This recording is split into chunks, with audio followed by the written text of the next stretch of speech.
Rasa pedas mungkin sudah terbiasa dirasakan oleh lidah masyarakat di Nusantara. Tapi bagaimana jika ditambah dengan serangga? Ya, sambal goreng belalang.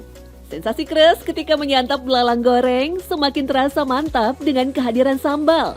Meski terbilang ekstrim bagi sebagian kalangan, tapi tahukah Anda bahwa belalang ini bisa jadi adalah penyelamat manusia di masa depan?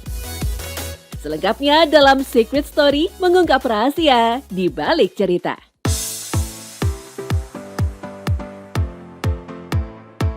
Sebagian orang mungkin menganggap bahwa memakan belalang adalah hal yang ekstrim dan juga menguji nyali. Pasalnya, belalang lebih dikenal sebagai serangga liar serta menjadi hama tanaman. Namun di Gunung Kidul, Yogyakarta, belalang goreng menjadi sajian khas yang tak bisa dilewatkan begitu saja. Gurih, renyah, unik dan kriuk, begitu orang menyebut sensasi makan belalang atau walang goreng ini. Uniknya, kuliner yang satu ini bisa dibilang tidak sengaja tercipta di masyarakat Gunung Kidul. Ya, sejarah adanya kuliner belalang goreng ini adalah karena pada saat itu banyak petani di daerah Gunung Kidul yang resah akan belalang karena dianggap mengganggu lahan pertanian mereka. Oleh karena itu, mereka menganggap belalang yang dianggap sebagai hama dan mengolahnya menjadi makanan. Tapi tak disangka-sangka, kuliner yang satu ini banyak dianggap oleh peneliti sebagai salah satu sumber pangan alternatif terbaik di masa depan. Merujuk beberapa penelitian dan temuan arkeologis, serangga memang sudah disantap manusia sejak ribuan tahun lalu. John Scapinera dalam Encyclopedia of Entomology memperkirakan serangga sudah menjadi menu makanan sejak 30.000 tahun sebelum Masehi. Ia merujuk pada gambar-gambar serangga di Goa Spanyol Utara. Di Cina, ada fosil kepompong ulat sutra dengan lubang besar, mengindikasikan larva penghuninya sudah dikonsumsi oleh manusia.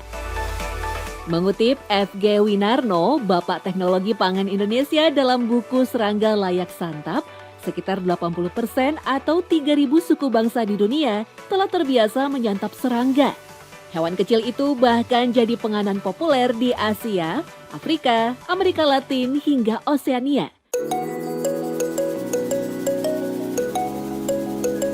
Berdasarkan studi para pakar di Universitas Wageningen Belanda, serta Organisasi Pangan dan Pertanian Dunia atau FAO, ada sekitar 2.000 spesies serangga yang bisa jadi bahan pangan.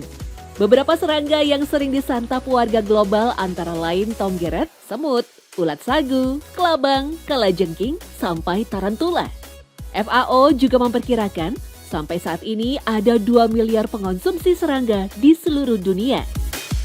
Studi dari FAO juga menunjukkan serangga mengandung kadar protein yang mirip dengan daging ternak pada umumnya. Mengutip dari laman Livestrong, belalang umumnya punya kadar protein yang bervariasi sekitar 50 hingga 60% dari berat keseluruhan. Dengan angka itu, belalang bahkan lebih padat protein daripada sapi. Belalang juga dilengkapi dengan kalsium, magnesium, dan selenium. Kadar karbohidrat yang sangat rendah pada belalang tepat jika dijadikan salah satu menu diet. Per 100 gramnya ya dengan protein ternak lain memang diteliti lebih tinggi gitu.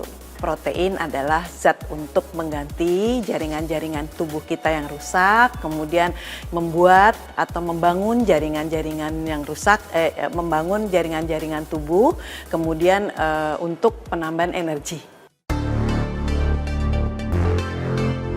Tak hanya itu saja, serangga juga diklaim lebih ramah lingkungan daripada hewan ternak lainnya.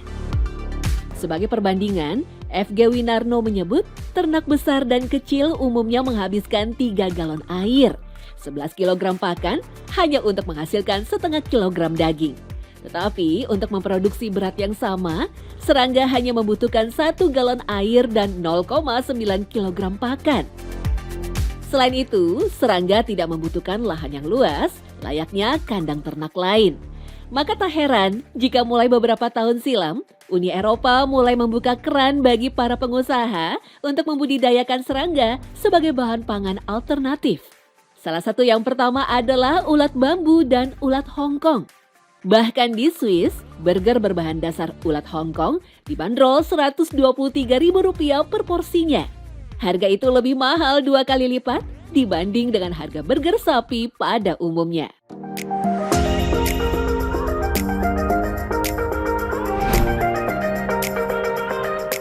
Meski begitu, sebelum memutuskan untuk menyantap belalang goreng ataupun kudapan serangga lainnya, ada hal yang harus diperhatikan, terutama terkait dengan alergi. Ya, perlu diingat bahwa tubuh sebagian orang sensitif dengan protein tertentu, termasuk protein pada serangga.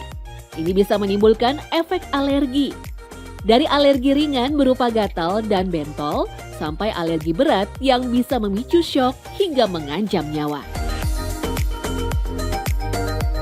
Otomatis pengolahan, tolong diperhatikan daripada pencucian, pemasakan, kemudian penyajian. Dalam hal ini penyajian, saya menyarankan jangan terlalu lama diolah, kemudian dikonsumsi, ya.